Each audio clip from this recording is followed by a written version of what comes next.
국민TV 라디오 정오종합뉴스. 김상곤 경기도 교육감은 교육감직을 사퇴하고 새로운 길을 걷고자 한다며 경기도지사 출마를 공식 선언했습니다. 새정치연합의 이계한 공동위원장은 통합신당 합류를 거부한 김성식 공동위원장에 대해서 꼭 모시고 정치를 하겠다며 만나서 합류를 설득할 뜻을 밝혔습니다. 새누리당은 오늘도 민주당과 새정치연합 통합을 야합이라고 맹비난하면서 특히 친노와 비노 간 갈등을 불붙이기 위한 이간질 공세에 총력을 기울였습니다. 미디어협동조합은 국민TV 초대 방송제작국장으로 노종면 TV개국 TF단장을 선임했습니다. 이상은 이 시간 주요 뉴스입니다.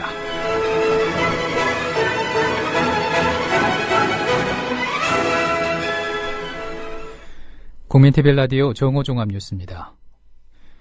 김상곤 경기도 교육감은 교육감직을 사퇴하고 새로운 길을 걷고자 한다며 경기도지사 출마를 공식 선언했습니다. 김 교육감은 경기도 교육청에서 기자회견을 열고 시대가 요구하는 엄중한 명령이라면 기꺼이 걸어가겠다며 이같이 밝혔습니다. 김 교육감은 교육혁신을 통해 민생을 살린 경험을 바탕으로 이제는 한국의 정치와 사회, 경제의 새로운 질서를 만드는 길로 나서겠다고 말했습니다. 그러면서 민주당과 새정치연합이 기득권을 내려놓고 새로운 정치 지형을 만들어내고 있다고 평가한 뒤 절박한 시대적 부름의 앞에 부족한 능력이 남아 기꺼이 보태고자 한다며 신당 합류 의사를 분명히 했습니다. 김 교육감의 출마 선언을 직접 들어보시겠습니다. 존경하는 경기도민과 교육가족 여러분, 얼마 전 미안합니다라는 짧은 유서를 남기고 세상을 버린 세 모녀의 사연이 수많은 사람을 울렸습니다. 약자에 대한 사회 안전망이 부족한 사회가 빚어낸 참극입니다. 2014년 한국 사회의 현 주소입니다. 무상급식을 반대하고 복지 확대를 가로막았던 사람들에게 묻고 싶습니다. 이래도 복지가 사치입니까? 이러면서 세계 10위권 경제 대국이라 자랑할 수는 없습니다. 정상화된 대한민국이 이런 모습일 수는 없습니다. 지난 대통령 선거를 장식했던 장밋빛 공약은 하나둘 지워지고 있습니다. 시대정신으로 합의된 줄 알았던 경제민주화와 복지국가에 대해서 더 이상 들을 수가 없습니다. 중산층이 줄어들고 자영업자가 몰락하고 서민의 삶은 더욱 팍팍해지고 있습니다. 이런 나라는 바뀌어야 합니다.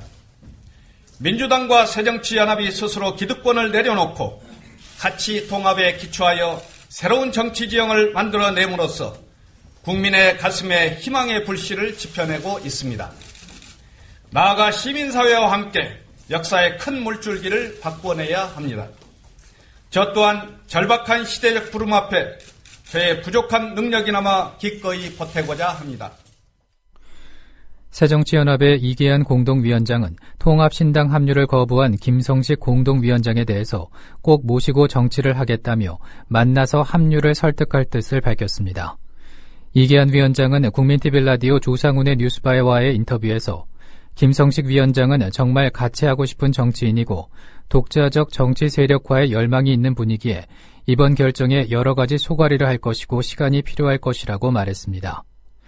한편 서울시장 선거에 대해선 이 위원장은 복수의 후보가 있으면 경선해야 한다는 게 기본 정신이라고 지적하고 또 새누리당이 소위 빅매치라는 것을 만들어가고 있지 않냐고 주장했습니다. 이계한 위원장의 말을 들어보시겠습니다. 이계한 위원장께서 서울시장 후보로도 좀 거론이 됐던 걸로 알고 있는데요. 네. 이게 통합신당이 나오면 지금 박원순 시장 쪽으로 이렇게 쏠리는 건지 아니면 경선 체제로라도 가서 출마할 의사가 있으신지요? 지금 당을 만들어 봐야 하겠죠. 지금 일단은 복수의 후보가 있으면 경선해야 한다는 것이 기본 정신일 거라고 생각하고 있고요. 예.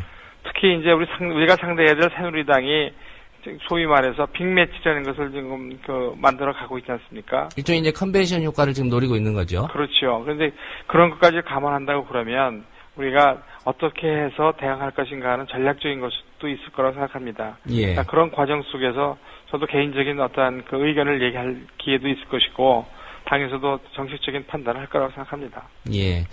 어떤 기회가 된다면은 새누리당에 맞서서 네. 그런 경선 체제 가능할 수도 있다 이런 입장이신 것 같습니다. 예, 경선이 저는 흔히 무등태우기라는 말을 많이 쓰는데 예. 서로 부족한 점을 메꿔 가는 과정이라는 것 긍정적인 면을 생각하면 경선이라는 것을 피하는 것은 좀 저희들로서는 생각하기 어렵죠. 예. 새누리당은 오늘도 민주당과 새정치연합 통합을 야합이라고 맹비난하면서 특히 친노와 비노 간 갈등을 불붙이기 위한 공세에 총력을 기울였습니다. 윤상현 새누리당 원내수석부 대표는 원내대책회의에서 이번 합당은 민주당 속에다가 안철수 세력을 섞어서 민주당 내 최대 계파인 친노 세력을 오그라뜨리려는 물타기로 이것이 합당의 최종 목표라며 전날 문화일보가 일면 톱기사로 제기했다가 야권의 거센 반발을 샀던 것과 동일한 프레임으로 이간질을 시도했습니다. 박대출 새누리당 대변인은 YTN 라디오에 나와 신당 추진단 첫 회의에서도 서로 뼈있는 말을 주고받은 한편 서로 조금 다른 속셈을 드러내는 그런 모습을 보이지 않았나, 그런 부분에 대해서 아마 선거 구도가 양쪽에서 원하는 그런 면으로만은 가지는 않을 것이라고 단언했습니다. 박대출 대변인의 인터뷰 내용입니다. 이게 단기적으로 보면은, 산술적으로는 3자 구도보다 양자 구도가 어렵다고 생각을 할 수도 있을 것입니다. 예. 그렇지만은 또 선거 국면이 보다 또 단순화된다는 측면도 있다고 봅니다. 그리고 또, 지금 양쪽에서 지금 통합을 추진하는 과정에서 무슨 내부 분열이라든지 그런 조짐도 보이고 또 서로 기득 간 지분 싸움도 번질 가능성도 보이지 않습니까? 어저께 신당 추진단 첫 회의에서도 서로 뼈 있는 말을 주고받고 서로 조금 다른 촉심을 드러내는 그런 모습을 보이지 않았습니까? 예. 그래서 그런 부분에 대해서 아마 선거 구도가 양쪽에서 원하는 그런 면으로만 가지 않을 것이라고 봅니다. 한편 민주당이 어제 문화일보가 일면 톱 기사를 통해 야권 신당 사실상 친노 배제 추진이라며 야권 분열성 기사를 실은 데 대해서 강력하게 질타했습니다. 박광원 대변인의 말입니다. 저는 상식적인 편집 감각과 언론인으로서의 균형 감각을 가졌다면 이런 제목, 이런 편집을 하면서 굉장히 많은 고민을 했을 것으로 생각합니다. 그러니까 뭔가 이런 편집을 한 배경이 있을 것이라는 그런 고충도 이해하지 못하는 바는 아닙니다. 그러나 이것은 저 같은 사람이 보기에는 그냥 지나갈 수 없는 그런 상황이어서 제가 오늘 이 자리에 서서 말씀드리는 겁니다. 정치 혁신과 국민 통합은 시대의 소명이고 국민의 요구입니다. 오늘 저는 이 한석간 매체의 기사와 편집을 보고 이런 정치 혁신과 국민 통합을 바라는 국민의 여망을 저버리는 것이고 이런 노력에 정면으로 도전하는 것이라고 봅니다. 민주당과 안철수 의원 측의 신당 창당 선언 이후 통합신당과 새누리당의 지지율이 접전 양상을 보이고 있다는 여론조사 결과가 나왔습니다. 중앙일보 조사연구팀이 신당 창당 선언 다음 날인 지난 3일 전국 성인 남녀 964명을 대상으로 실시한 여론조사에 따르면 통합신당의 지지율은 35.9%, 새누리당은 40.3%로 조사됐습니다. 지지정당 없음은 19.9%였습니다. 지난달과 비교했을 때 새누리당 지지율이 2.7%포인트가량 하락한 것인데 통합신당의 경우 기존의 양측의 지지율을 합한 것과 비교했을 때 부동층 10.9%포인트가량을 끌어들인 효과를 거둔 것으로 분석됩니다. 최동욱 전 검찰총장의 혼외 의심아들 개인정보 불법 유출 사건을 수사하고 있던 오현철 부장검사가 최근 수사팀에서 제외된 것으로 확인됐다고 한겨레가 보도했습니다. 신문에 따르면 오 부장은 지난달 17일 대전지검 홍성지청으로 복귀했습니다. 앞서 서울중앙지검 형사 3부 부부장으로 이 사건 주임검사를 맡아왔던 오 부장은 지난 1월 10일 법무부 인사에서 홍성지청으로 전보 발령을 받은 것으로 전해졌습니다. 검찰이 오 부장을 수사팀에서 배제시키면서 검찰이 진상을 규명할 의지가 있는지 의심을 받고 있습니다. 이 같은 의심은 수사의 안정성을 위해 수사팀에 남겼던 5부장을 한 달여 만에 소속지청으로 보낸 뚜렷한 이유가 없는 탓이라고 한겨레는 전했습니다. 미디어협동조합은 국민TV 초대 방송제작국장으로 노종면 TV개국 TF단장을 선임했습니다. 노종면 단장은 어제 실시된 라디오, TV, 인터넷 뉴스 임명동의 투표에서 지지율 96.6%를 얻어 새 방송제작국장이 됐습니다. 노 단장은 이사회 의결에 따라 국민TV 라디오와 TV, 인터넷신문, 국민TV 뉴스 등을 총괄하게 됩니다. 노 단장은 당면한 TV 개국을 성공시켜 고생하는 제작진과 지지해주시는 조합원들이 국민TV에 더 큰 자부심을 갖도록 최선을 다하겠다고 각오를 밝혔습니다. 노 단장은 YTN 재직 시절 돌발 영상 PD와 이명박 정부 낙하산 사장 반대 투쟁을 이끈 노조위원장으로 공정방송을 앞장서 실천했습니다. 이후로도 이명박 정권 해직 언론인 1호로 독립언론 뉴스타파의 주역으로 5년간 공정방송 실현을 위해 투쟁해왔습니다. 국민TV의 방송제작국장 임기는 2년이고 이사회 의결에 따라 연임할 수 있습니다. 국민TV는 방송제작의 공정성 확보를 위해서 방송제작국장에 대한 임명동의제와 불신임제를 도입했습니다.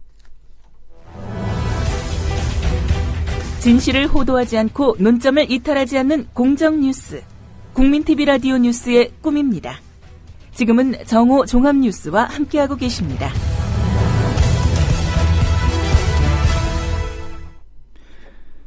경기도 평택시 고덕면 시당농장에서 발생한 AI 조류 인플루엔자가 고병원성 H5N8형으로 확인됐습니다. 경기도는 오늘 정밀검사를 한 농림축산검역본부로부터 이 같은 통보를 받았고 도 방역당국은 기존 발생지역 방역 때와 달리 5차 발생으로 구분했다고 밝혔습니다. 평택시 고덕면 시당농장은 지난 1일 닭 60여 마리가 폐사하고 산란율이 떨어지는 등 AI 증상이 발견됐습니다. 윤병세 외교부 장관이 UN 인권이사회에서 일본군 위안부 문제를 직접 제기하기로 최종 결정했습니다. 외교부는 윤 장관이 오늘부터 6일까지 스위스 제네바를 방문해 제25차 UN 인권이사회 고위급 회기에 참석해 국제인권 문제에 대한 우리 정부 입장과 기여 의지를 표명할 계획이라고 밝혔습니다. 우리 외교수장이 UN 인권이사회에 참석한 것은 2006년 반기문 장관 이후 7년여 만으로 윤 장관은 내일 연설을 통해서 일본군 위안부 문제와 북한 인권 문제 등 인권 현안에 대한 입장을 밝힐 것으로 보입니다. 어제 오후 서울 서초동 한 아파트 지하주차장에서 38살 이모 씨를 살해한 유력 용의자로 지목된 39살 조모 씨가 서초동 다른 아파트에서 투신해 숨졌습니다. 서초경찰서는 오늘 아침 8시쯤 서초동의 한 아파트 옥상에서 투신해 숨진 조 씨를 경비원이 발견해 신고했다고 밝혔습니다. 조 씨는 유서에서 자신이 이 씨를 살해했다고 밝힌 것으로 알려졌습니다. 이어서 날씨입니다. 오늘 중부지방은 구름 많겠고 제주와 남부지방은 대체로 흐리고 제주도는 비가 오다가 밤늦게 그치겠습니다. 오늘 낮 최고 기온은 전국이 9도에서 13도로 어제와 비슷하거나 조금 낮겠습니다. 서울 지역의 현재 기온은 7.8도, 습도는 33%입니다. 국민TV 라디오 정오 종합 뉴스를 마칩니다. 아나운서 정승조였습니다.